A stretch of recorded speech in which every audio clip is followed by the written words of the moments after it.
Welcome to What the World Needs Now, sponsored by Harmony Academy from National University. In this episode, Connie Michael shares her journey in education, highlighting her experiences teaching at Crow Agency Elementary School and her innovative teaching methods that incorporate community resources and student interests. Be sure to visit harmony-academy.org to see how Harmony Academy can help you on your educational journey. Connie, thank you so much for being here with us tonight. For our listeners that don't have the privilege of knowing who you are, could you give us a little bit of an elevator pitch, if you will? Who are you? Where are you from? And what's your role in education?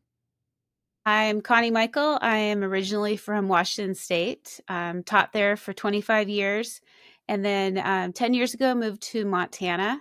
And I teach fifth grade at Crow Agency Public School on the Crow Indian Reservation.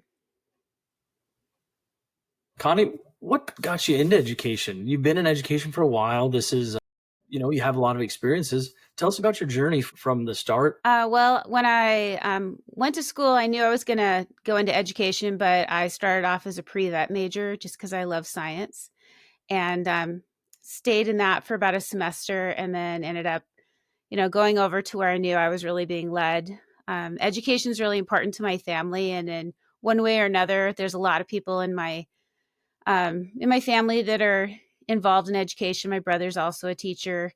Both my sons have done their time in teaching as well. So my great grandma was a teacher. So we just kind of have been, all led into teaching, and we love to learn. I don't know, it's the ever changing face of education and the kids, and you never know what's going to come every day. That's really kind of what led me into it, what keeps me in it. You mentioned having that love for learning. I think that's such an important skill for a teacher to have, is just continuing to be lifelong learners, especially when that's what we want out of our children. And how much you were saying education changes from day to day to year. We got to be on our toes with best practices and the way research is moving the pendulum from one side to another. You're in fifth grade. Is there anything that stands out to you as the most rewarding part of being in fifth grade? Because we got three fifth grade teachers here, so I'm curious to know how it's going for you and what you love about it. Well, for the 25 years that I taught in Washington, I did 1 year at high school, and then the rest of the time I was K-1-2. And when I moved to Montana, they put me in fifth grade because of classroom management. They said I had experience, so I should be able to do classroom management. But my goodness, fifth grade is the best. They're not quite middle schoolers, although occasionally you get one or two that think they are, and they're not little. And you can do so much with them. They are so inquisitive, and you start talking to them, and man, I can throw out ideas on things. I'm like, hey, let's try this. And they're like, yeah, let's try it. And off we go. And I take them on hikes, and they'll complain, but they never quit. They're the best. I agree. I love fifth graders. Like you said, most of them are independent enough. They really can run the classroom themselves for the most part, but they're not old enough to cause too much trouble. But they're in that middle school phase where fifth grade's not for me anymore. Connie, tell us a little bit about what you do with your students that is so inspirational. I know you're a member of a lot of educational groups that are really, really cool. Talk to us a little bit about maybe how you got involved in some of those groups, and then how you kind of use those or leverage those groups to help you inspire your students. Well, myself as a learner, I am not a sit and just teach me from a book kind of a learner. So even when I had the littles, I'm a place-based kind of a teacher. So I look at where we're at, I look at where the kids are from, and then I pull from the community. So I talk with the kids, I talk with the community, I see what resources we have, and then that's what I develop my curriculum around. And in Montana, we just have such a diverse ecosystem. We are in the plains. So it's just, I don't know, there's not a lot of trees. You'd think there's not is that much to really get excited about, but there's a river just a few blocks from our school. So we do water testing and incorporate that into literacy and math. And, just I'm very lucky I work with an indigenous community, so I can pull from their culture. When I was in Washington, I worked with a very large Hispanic population. And so I pulled from that culture just to really value what the students can bring. And I don't know, that has allowed me to work with a lot of really great science teachers and just develop some really good curriculum that we can use that value the individual students. You talk about pulling in all these different aspects of the community and the ways that your kids are going to learn best. Do you find that challenging as a teacher with how thin we can be stretched in teaching instead of just opening up the manual and getting going? Does it take a toll on you? And if so, what is it that gets you inspired with that? Well, there's times where, especially my husband will say, just can you stop and not do that anymore? And, we'll get a curriculum and I'll try so hard just to open that book and just teach what it tells me to teach. And I can't do it because I look at their faces and they can't do it. And we're just going, this stinks. So let's, teach what's there, but let's teach it in a way that we can all get behind it and all, understand it and learn it at our level and with our background knowledge. So, my kids are grown, so I have a lot more time and I think about, what else could I be doing? But really there's not a lot I want to do because I love, like I said, I love science. I love environmental science. I love biology. So I get excited. No one wants to start a conversation about animals with me because I'll just go, or dirt.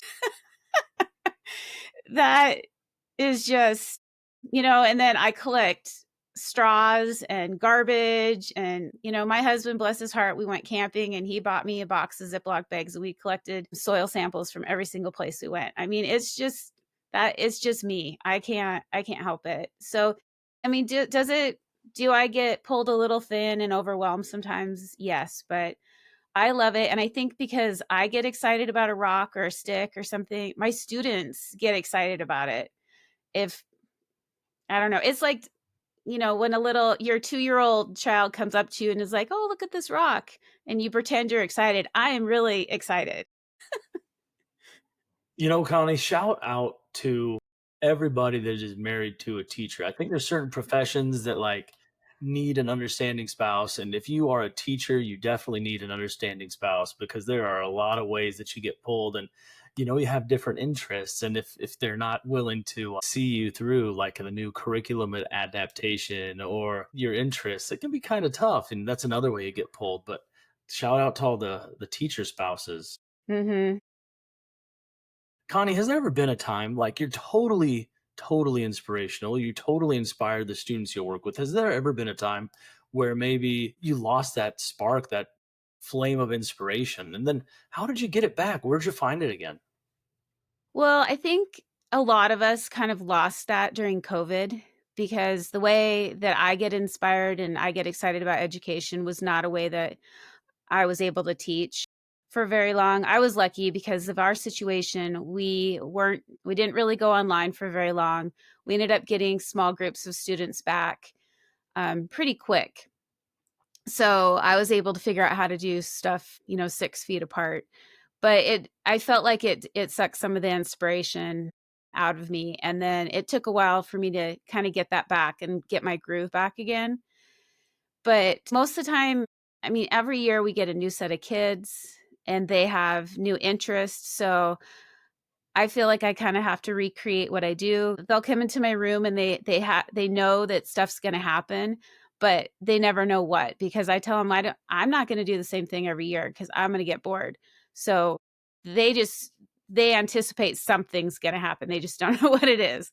But yeah, COVID was a tough time. That really sucked life out of everybody. I think it hurt our connecting with students. It hurt our creativity. It's been a while to get that back. That's one of the reasons that Tom and I started this podcast was just because COVID we were missing out on the parts of teaching that we loved. And so Mm-hmm. we had to get that spark reignited for us as we moved forward back into life as we live it now. Yeah, definitely. You mentioned being part of some amazing educator groups. I'm curious about what kind of role these have had in your teaching journey, because I know that as we came out of COVID, those became big parts of my experience in education. What do they have on you? I've just been totally blessed with the opportunity to meet some amazing people, and they've become lifelong friends. I get a lot of my information online. I don't have any like personal friends on Facebook or Instagram. It's all education stuff. So I'm like, oh my gosh, I have a chance to do this. So then I sign up for it and I get it. And then next thing I know, I'm off at Washington, D.C., working with the Smithsonian, at Johnson Space Center. And I promised my husband this year I wasn't going to travel as much over the summer, but I stayed in the state. So we compromised, but I was gone for 3 weeks, but still I was in the state. But we have to collaborate. And when there's organizations that want to offer knowledge to us, we have to take that up. And, I've learned so much about space. There's, the Central Washington University they offer, online things for us to learn about, traveling to the moon. This year it's Venus. It's so convenient now with online communities and, just being able to have conversations with like-minded people. And I don't know, just, if we don't continue to learn as educators, we can't really expect our kids to continue to learn either. So you have to search those people out. We have to model exactly what we want from our students. And what you said is so true. Something magical is going to happen this year. I don't know what it is just yet. And that kind of sets the stage for the excitement that the Mm-hmm. kids have. And it kind of motivates us as educators. Like, I have to find something that's kind of cool, that's kind of edgy, that these kids will really buy into.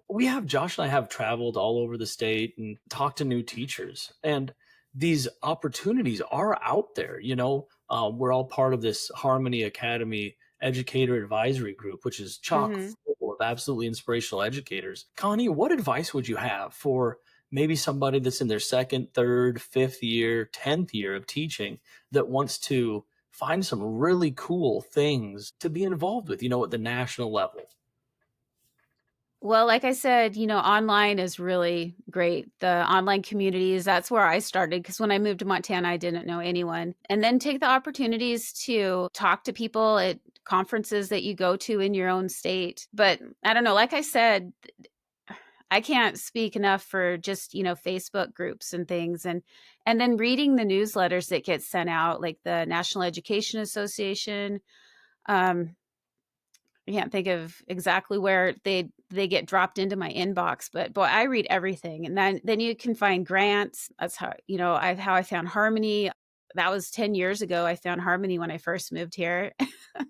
And, you get, and once you find one, then you start sending, to other people and people send them to you. And then you start finding out that you're ending up in the same place with the same people. I went to Washington, D.C. with the Smithsonian Air and Space Museum, then ended up at Johnson Space Center. And I knew the same people. We're all doing the same thing. So, it just becomes kind of like a reunion every year when we get back together again. You're talking about finding those like-minded people. I think that that's so Mm-hmm. important if we're talking about how to keep educators in the field of education. You got to find a mentor or a friend, somebody that you can lean on that can help you and guide you through those early years. And then you talked about grants. I think that can feel overwhelming sometimes as you're just entering education and you're not sure how to write one or maybe even read the application process. Can you maybe explain that process a little bit for us when you go to look for something that you want to bring to your classroom or to your field? What does that look like? The research process, and then working to get the grant. I usually have an idea kind of in my head, so that gives me a direction. So most of mine stem from rural communities, so support for rural education. And then, like I said, place-based education, because everything I do kind of stems from a science aspect to it. So my reading and everything starts from science. So I was able to, and I don't go for giant ones because it's easier to get the small ones. And I've always just loved writing. And the more you write, the easier it is to write. And so, I don't get all of them, but I get enough to be able to add to my classroom to, go on trips or to just get some, microscopes and things like that into my classroom, just to add a little that they don't normally have, something other than a magnifying glass or something. But no, you just have to, the more you write them, the better you get. And then there's also programs like grant writing classes and things that you can take as well. And you can pass them on to other people, have them read it, see if it makes sense, things like that. And now with AI, you can also, if you don't have a friend, you can put it into AI, and AI will definitely give you some help.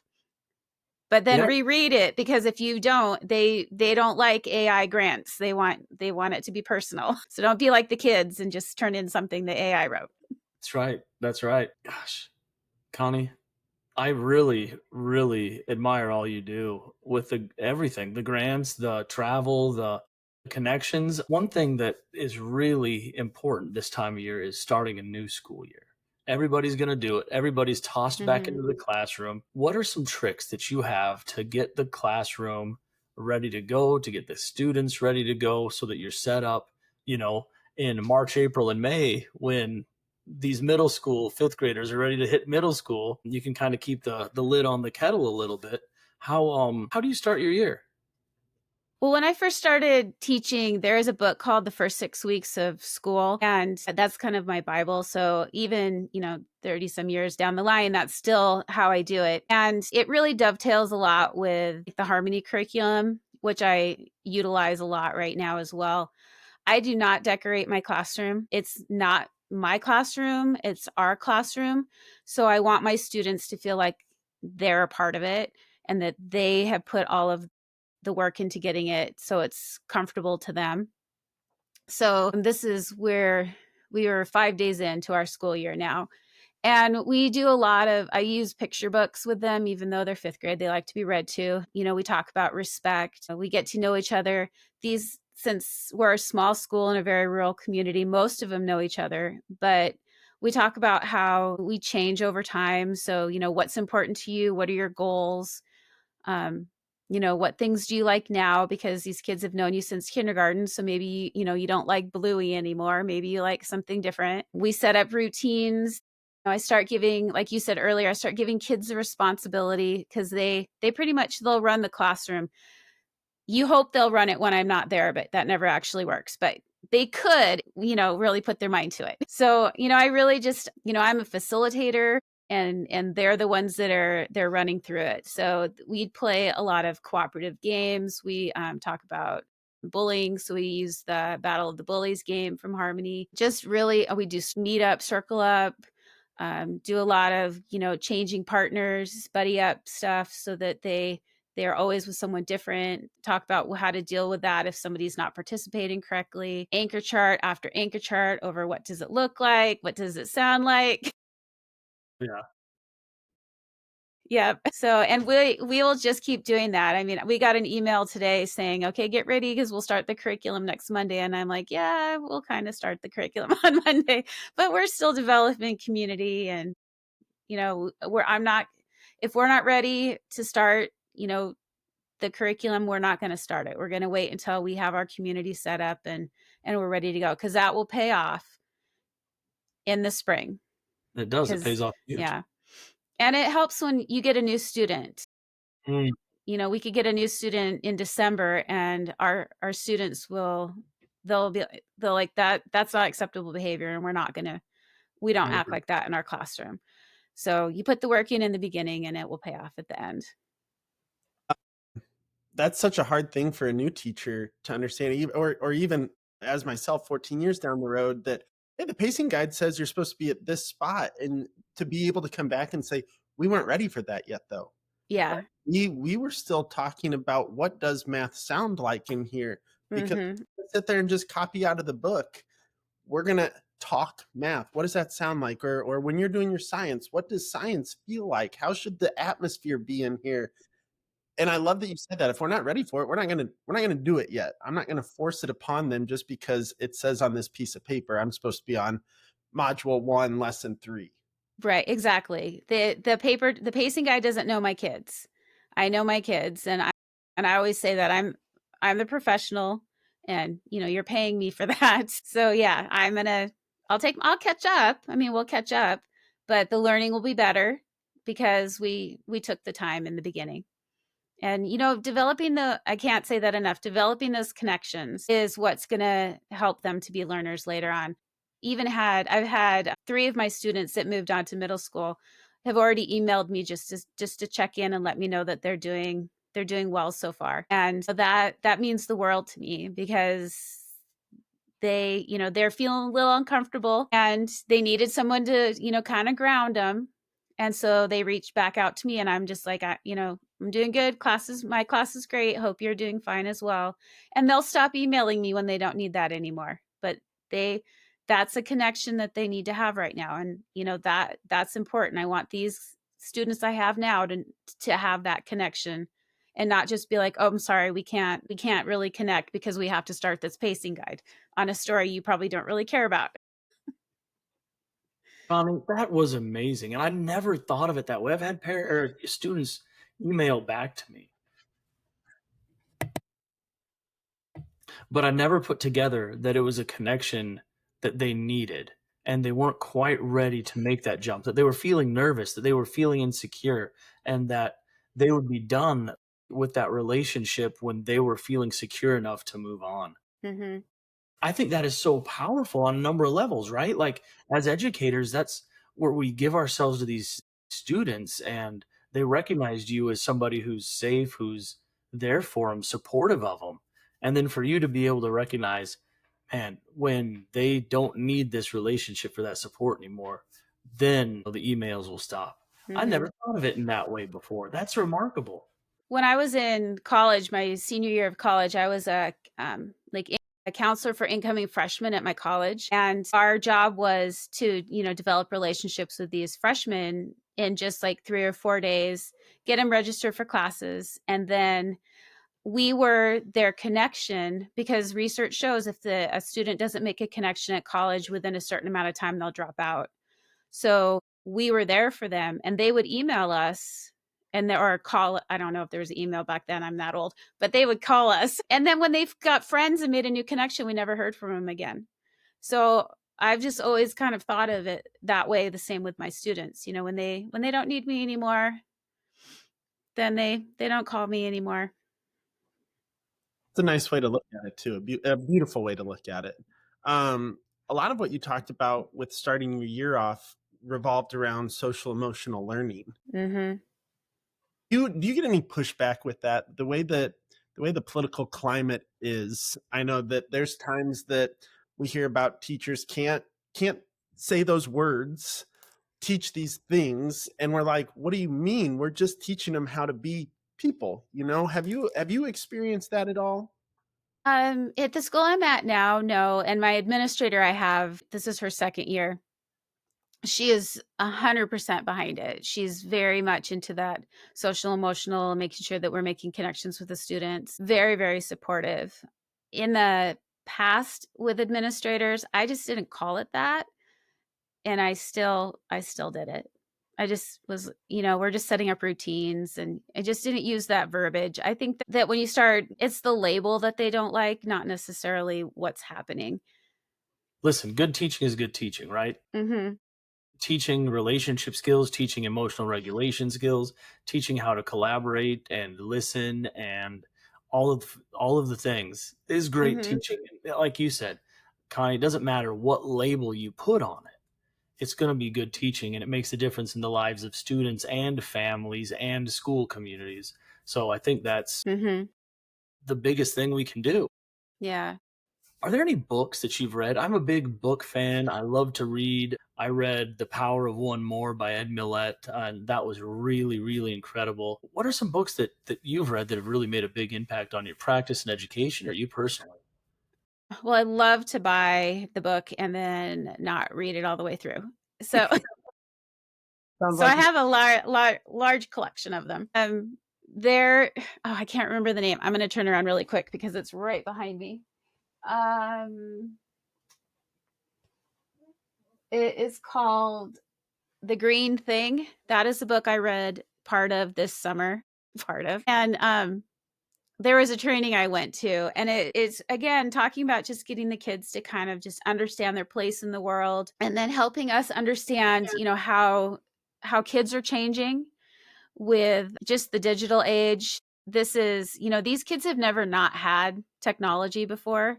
So to understand that with a generation that, didn't have technology, just to really understand where they're coming from. Because I think we take for granted that we just think that they want it all the time.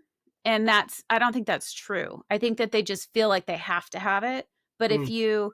if you give them that option to put it down, or say, put it away so it's not disrupting you, I never get pushback on that. As long as everybody in the room's doing it, they're like, okay, fine. And then they put it away.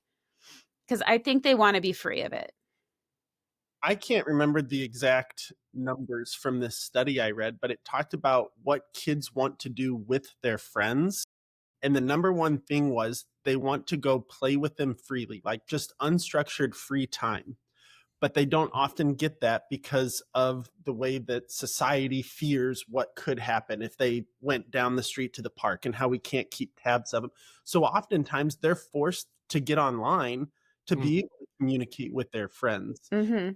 And this study goes through just the effects that giving kids too much technology at such a young age, the negative effects that it has on them, and the importance that we have to have of telling them it's okay to, like you were saying, put your iPad away. We're all going to do it. We're all going to hang out. Let's get out a deck of cards, play some games, and Mm-hmm. just giving them that unstructured free time to be. I've really, because I read about that this summer, and just have been thinking about it. My husband and I ran a junior and senior high school youth group a couple years ago, and we had a big conversation, and they were like, they don't want to be attached to their phones. And so I just kind of had that, ruminating in my head, and then with my students as well. And then there's been a lot of conversation about,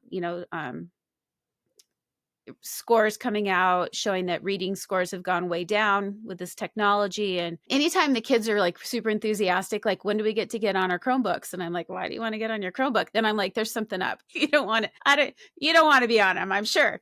So this year we haven't gone on them at all. Of course, like, it's only 5 days in, but we haven't gone on them at all. And I got a ton of games. So we have a ton of card games. We've played a game every day so far since school started. I have board games. I'm just gonna, if they're early finishers, then they can play a game. I know they love Uno, and we have like a ton of snow days and too cold to go outside days, and the kids would start bringing Uno and checkers last year. And I thought, why am I not providing that for them? So I just brought a ton of those games for them, and we're just gonna try to limit how much time we're just mindlessly looking at Chromebooks, just to take up time while we could be doing something better, like, having a conversation, learning how to play a game, that kind of a thing.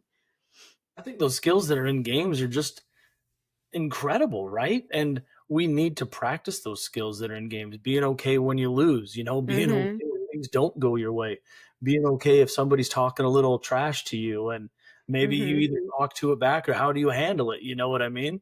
Yeah. Um, and I Well, they think those, don't have strategy, because I have beat them every day in a math game, and I'm like, guys, it just depends on who goes first, right, right, which is me, because I'm gonna win every time, and no one's called me out yet. love it. I love it. What are the so now that we're traveling down this road, I'm curious about the games you do play, because one thing that I've done with our iPads, we use our iPads in my class all the time. Like, that's where our writing notebook is. That's where a lot of our math is done, is on the Show Me app, so that I can look on my iPad and see everybody's work at once. But one thing I have done is I've taken away all games. Like, you're not Mhm. go on to this website so that you can play this little game with the motorcycle guy going up a hill. If you're on your iPad, it's going to be for something we're doing in school. But when they get done, the early finishers, they're playing chess, they're playing trash, they're playing all these card games. So I'm curious, what games are your kids playing? Like on the computers or not on the Oh, no, computers? no, no, no, no computer games. No computers. So, like today they played first one to 100. So they had base 10 blocks and a dice, and they rolled the dice and they put the ones on the flat. And then when they got 10, then they knocked them off and they put a rod on there. Just whoever filled their thing up first. So, using manipulatives you already had. The game I keep beating them at's called NIM, and they just put tally marks on their whiteboard, and you do 10, 8, and 13. And they can erase. Go first. What? You have to go first. Well, sometimes you'll get someone that'll mess that up, but most of the time, if you go first, you're going to win. But I hope they don't listen to this. They'll ruin my whole thing here. But you just erase,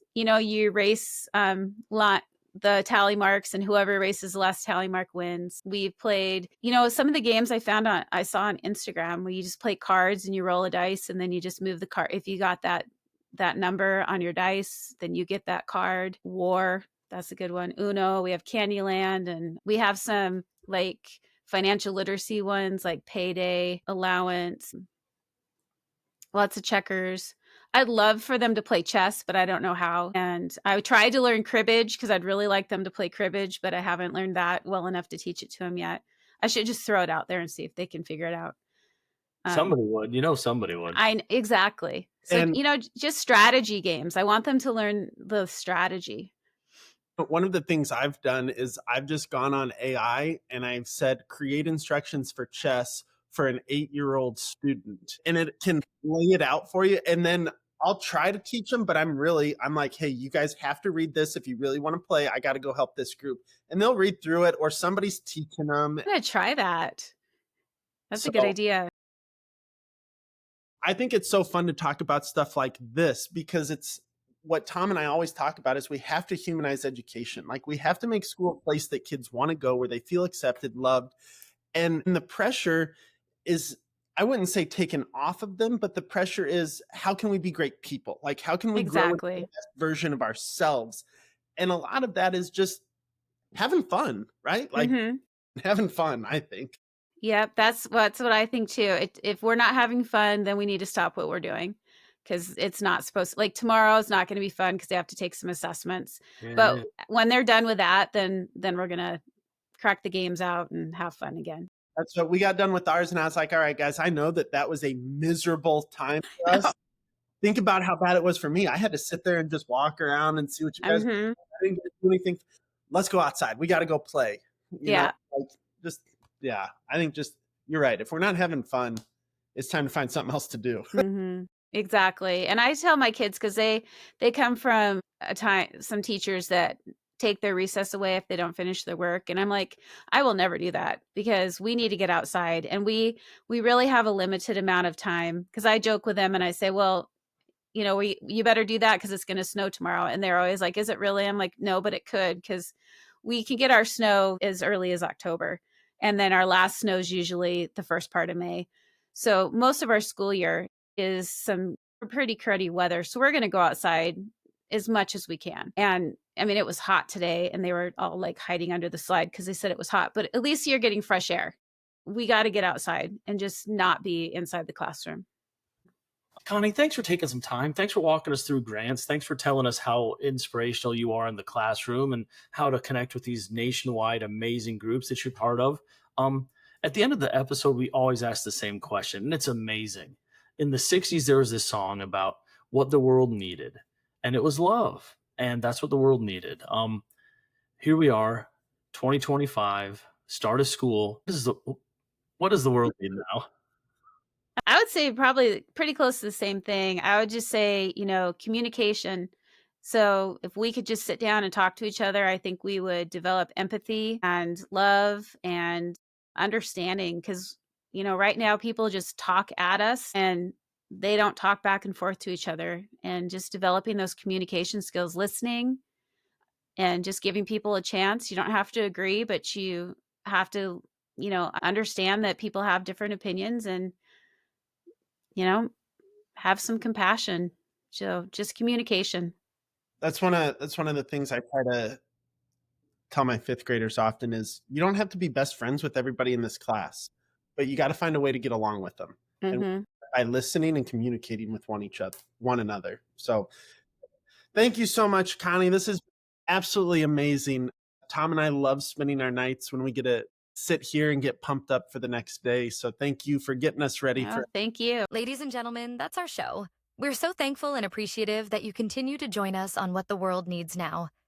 Tom and Josh would like to thank Harmony Academy from National University for making it possible for them to share the stories of incredible educators from across the country and world.